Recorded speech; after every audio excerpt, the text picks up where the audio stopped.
E aí, pessoal, beleza? Tudo bem? Tudo jóia com vocês? O Biscuit está aqui, pessoal. O Biscuit está olhando para mim. Voltamos aí para mais uma aula nossa aí, nosso CHC, o nosso curso de História completo. Como vocês podem observar aí, ó, na minha camisa está escrito História, exatamente isso. E ainda aqui do lado aqui está escrito CHC, porque o nosso curso de História completo. O Biscuit está aqui, o Biscuit está sentado aqui, acompanhando nossa aula de História. Então, professor, o que é curso de História completo? O que é o CHC? O curso de História completo, exatamente isso. O CHC é o nosso curso de História completo. Para concursos vestibulares e também pré-militar. Exatamente isso. Também serve para o tal do pré-militar. O e-mail para vocês entrarem em contato aí é o e-mail historiacomp1@outlook.com. O Facebook é IstoSar e o celular para mensagem 3291650267. Então, pessoal, qual que é o conteúdo que nós iremos falar nessa aula aí, que foi pedido aí e tudo mais para você fazer seu concurso, seja o seu vestibular ou então seu pré-militar. Então, hoje, o que nós iremos discutir aqui para você? História do Brasil 40, aula pedido, exatamente isso. O conteúdo que nós estamos vindo abordando aí é sobre o que? A questão externa, parte 6. Professor, nossa, nós estamos aí já na parte 6, esse troço não acaba não? Acaba sim. Se eu não me engano, hoje é a nossa última aula falando sobre questão externa. Já vimos falando anteriormente, um resumo aí breve aí, que a parte interna, nesse segundo reinado aí de Dom Pedro II, é uma paz, uma estabilidade muito grande internamente. Mas, externamente, você tem aí conflitos que o Brasil vai se envolver, principalmente aí que nós estamos discutindo aí a Guerra do Paraguai, que vai balançar um pouco essa estrutura aí do segundo reinado. Tranquilo, pessoal? Então, nós estamos vendo aí Guerra do Paraguai, parte 2. Professor, vamos ver só a Guerra do Paraguai, parte 2 só? Não, nós iremos ver depois um pouco dessa discussão historiográfica. Porque é importante nós entendermos do porquê dessa Guerra do Paraguai e os motivos. Mas, depois disso, nós observaremos na nossa próxima aula, se eu não me engano, será sobre a crise do segundo reinado. E é muito interessante para vocês, beleza? Ok, Guerra do Paraguai. Nós já vimos todas aquelas relações com Aguirre, Solano Lopes, Venâncio Flores e tudo mais. O ultimato de Saraiva e outras coisas mais. É declarada a guerra e outras coisas mais, tudo mais. Então vamos aí, continuação aí. O que acontece? Solano Lopes tenta passar com suas tropas pela Argentina, pede a permissão a Mitre, ali na província de Corrientes. Mitre não concede, nega essa passagem de Solano Lopes com suas tropas. E, consequentemente, Solano Lopes invade a província de Corrientes e toma a província. Nesse caso, você tem aí, se eu não me engano, em 1865, a declaração de guerra aí por parte da Argentina ao Paraguai. Tranquilo, pessoal? O que nós vamos observar, pessoal? Vamos observar que o diplomata Francisco Otaviano de Almeida Rosa, ele vai lá e fazer um acordo, né? Ele vai firmar um tratado. Este tratado é o chamado Tratado da Tríplice Aliança, onde você tem nesse tratado a aliança entre os países, o Brasil, nesse caso, né, a Argentina e o Uruguai. Mas, professor, o Uruguai é terra do Aguirre e tudo mais? Sim, mas parte do Uruguai que se revoltou contra o tal presidente, beleza? Então você tem esse tratado aí da Tríplice Aliança que vai formar entre Brasil, Argentina e o Uruguai. Tranquilo, pessoal? É uma forma também de estimular o exército brasileiro, porque é uma estimulação imoral, porque vai ter mais gente para combater o Paraguai, porque o Paraguai, como eu já falei para vocês, um grande exército e bem mais preparado do que o exército brasileiro, ok? Então, a partir do tratado aí da Tríplice Aliança, pessoal, nós vamos observar que nesse tratado ele é composto de 19 artigos. Eu quero só falar para vocês alguns artigos aqui que é interessante para vocês. No caso aí do artigo 6, os aliados se comprometem solenemente a não depor as armas, senão de comum acordo e somente depois da derrubada da autoridade do atual governo do Paraguai, bem como a não negociar separadamente com o inimigo comum. Então, nesse artigo aqui, nesses 19 artigos aqui do Tratado da Tríplice Aliança, eles vão lutar até a derrubada do governador, aí, no caso aí do governo de Solano Lopes. Um outro artigo aqui interessante, o artigo 7º. Não sendo a guerra contra o povo paraguai, e sim contra o seu governo, os aliados poderão admitir em uma região paraguaia os cidadãos dessa nacionalidade que queiram concorrer para derrubar o dito governo. Então tem essa coisa aí do tratado que fala que nós não estamos lutando contra o povo paraguai, nós estamos lutando contra quem? Contra o governo, aí nesse caso aí, o governo sanguinário, o governo diabólico, o governo mau, que era tão difundido, que era do Solano Lopes. E caso alguma pessoa aí, pessoa da sociedade paraguaia quisesse aliar-se, as tropas poderiam, sem dúvida. Tranquilo, pessoal? Esse é um dos artigos aí, desses 19 artigos, que eu não vou ler todos, sobre esse tratado da Tríplice Aliança. Tranquilo? Após essa celebração desse tratado, você começa o quê? A chamada contraofensiva. Pessoal, é muito interessante porque na contraofensiva você tem vitórias agora pelo lado dos aliados, né? No caso aí do Brasil, da Argentina e do Uruguai. O Paraguai começa a sofrer várias derrotas, tanto navais quanto terrestres. Principalmente a batalha naval do Riachuelo, né?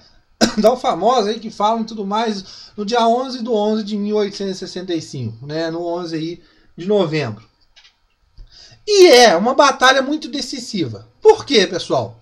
Ela é decisiva porque acontece no Rio Paraná e, consequentemente, os esforços de guerra, né, que iriam para o Paraguai, nesse momento, são bloqueados por causa dessa vitória da esquadra aí contra os navios paraguaios.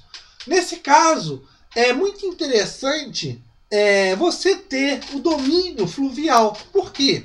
O domínio fluvial impede o abastecimento das tropas inimigas. Nesse caso, vinham novos navios e, entre outras coisas, para o Paraguai. É muito interessante essa vitória na Batalha do Riachuelo e muito decisiva. Você também tem vitórias terrestres, exatamente isso.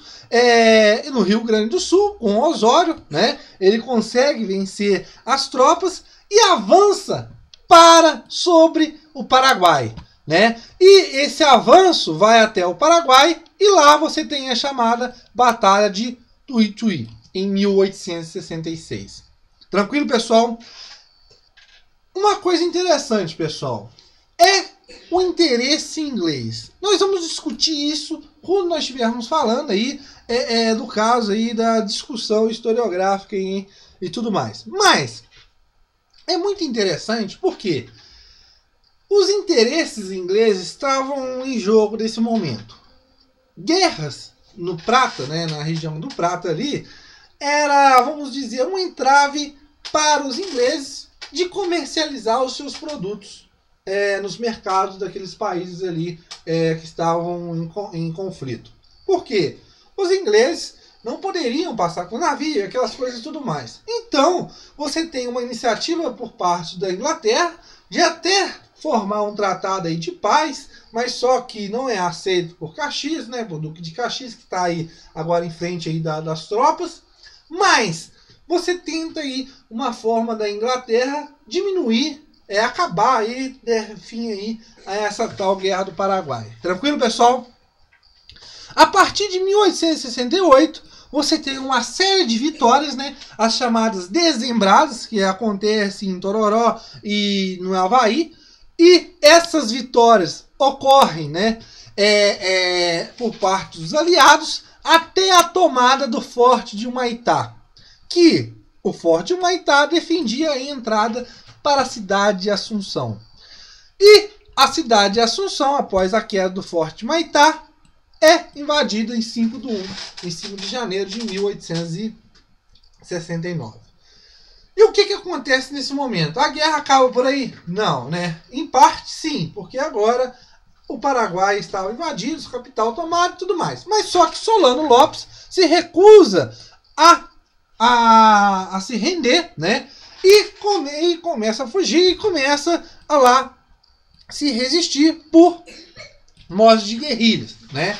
Então ele começa a resistir e tudo mais.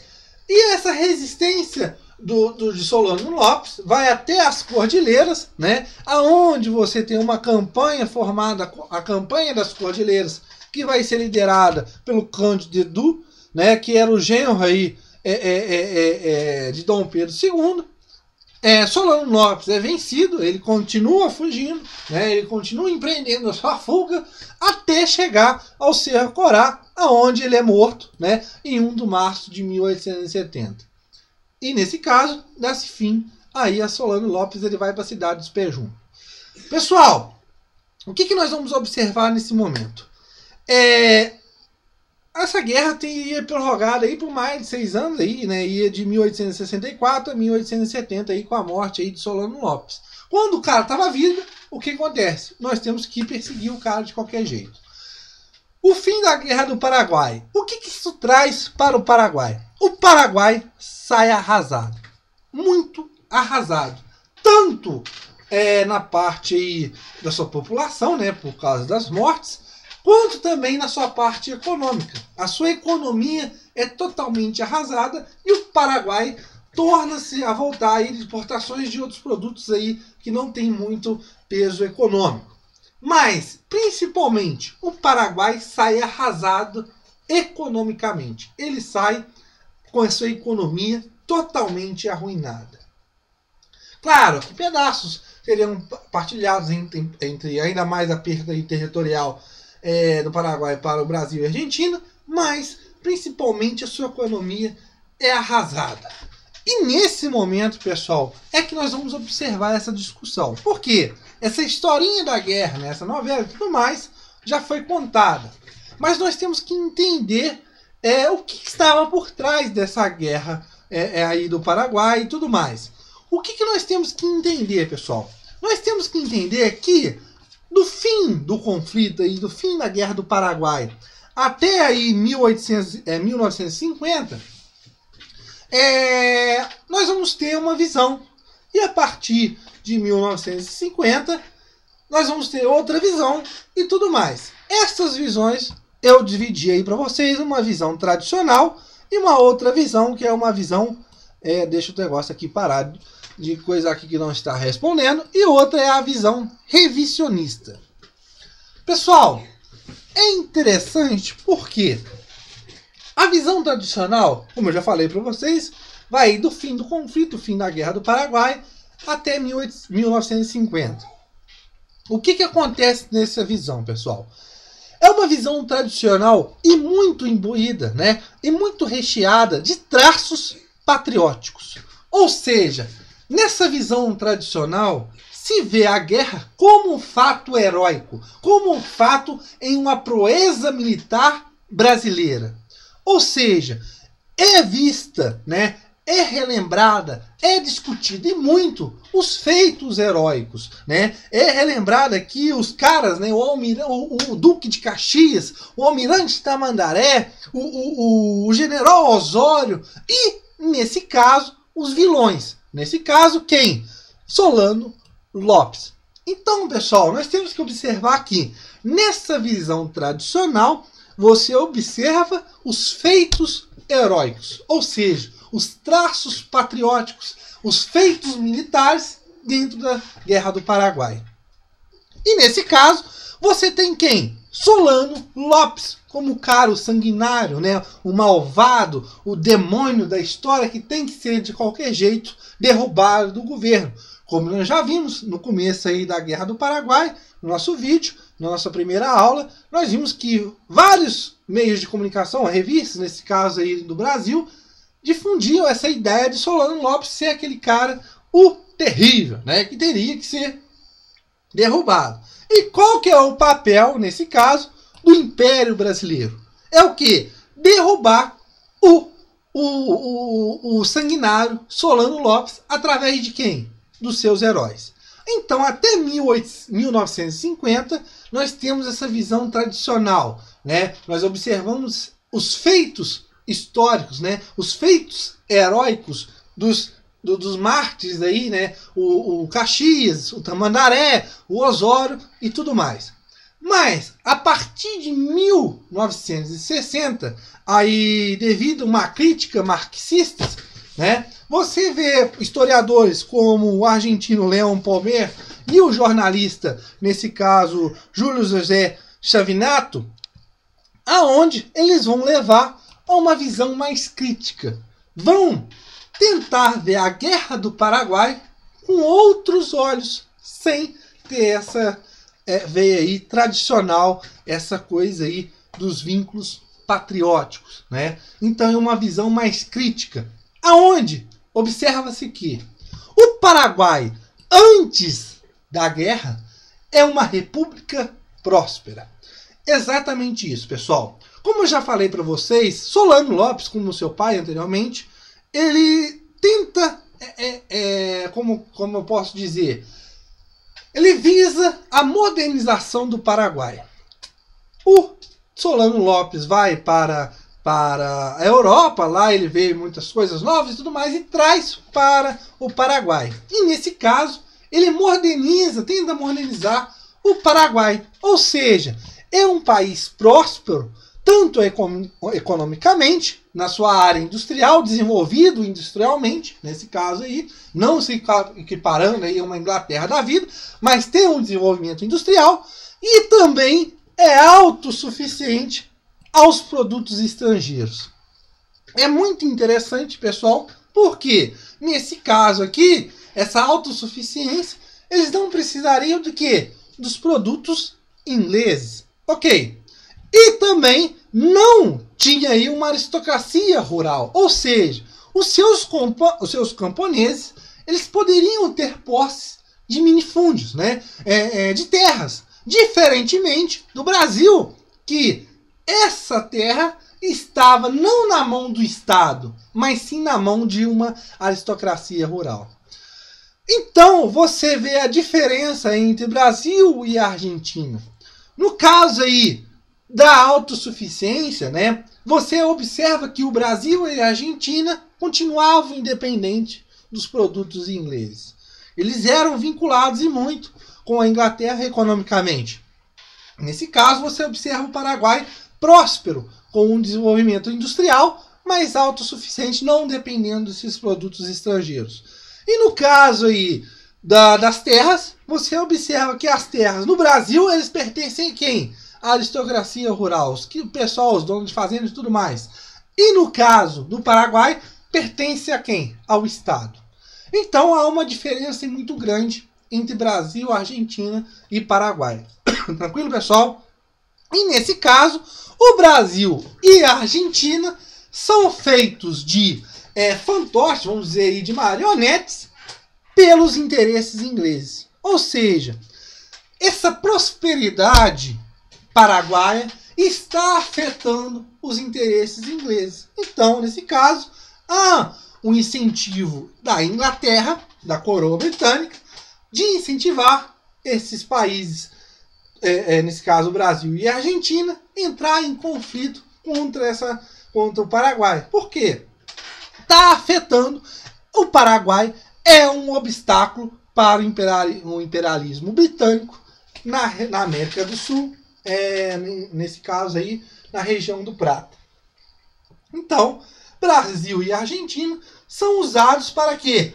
Para ir de encontro aos interesses dos ingleses. Tranquilo? Porque esses produtos ingleses não conseguem penetrar dentro do mercado do Paraguai. Então, pessoal, o que nós observamos nessa discussão historiográfica?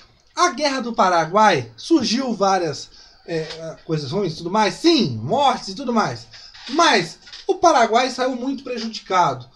Nesse caso, pessoal, eu sou muito a favor, minha opinião, né, nesse caso, não é para ninguém seguir nada mais, mas eu vejo também esse caso como um atiço aí da Inglaterra por causa aí dos seus interesses econômicos ali na região do Prata. Então, pessoal, nós chegamos ao nosso fim da nossa última aula sobre Guerra do Paraguai. E, se eu não me engano, a última aí da nossa questão externa. Na nossa próxima aula, se tudo der certo, vou falar sobre a crise do Segundo Reinado, que está muito influenciado com a Guerra do Paraguai. Por quê, professor?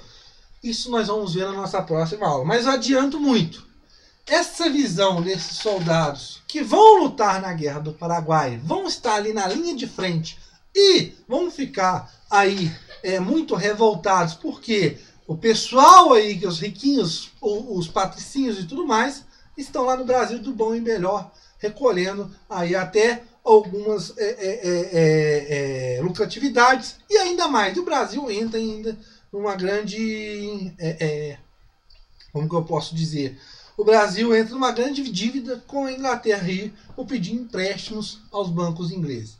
Mas essa revolta, né, esse embuio aí da Guerra do Paraguai vai ajudar aí muito aí para clarear as ideias para a crise do Segundo Reinado. Tranquilo, pessoal? Isso nós falaremos aí, se eu não me engano, na nossa próxima aula. Valeu, pessoal, um abraço aí.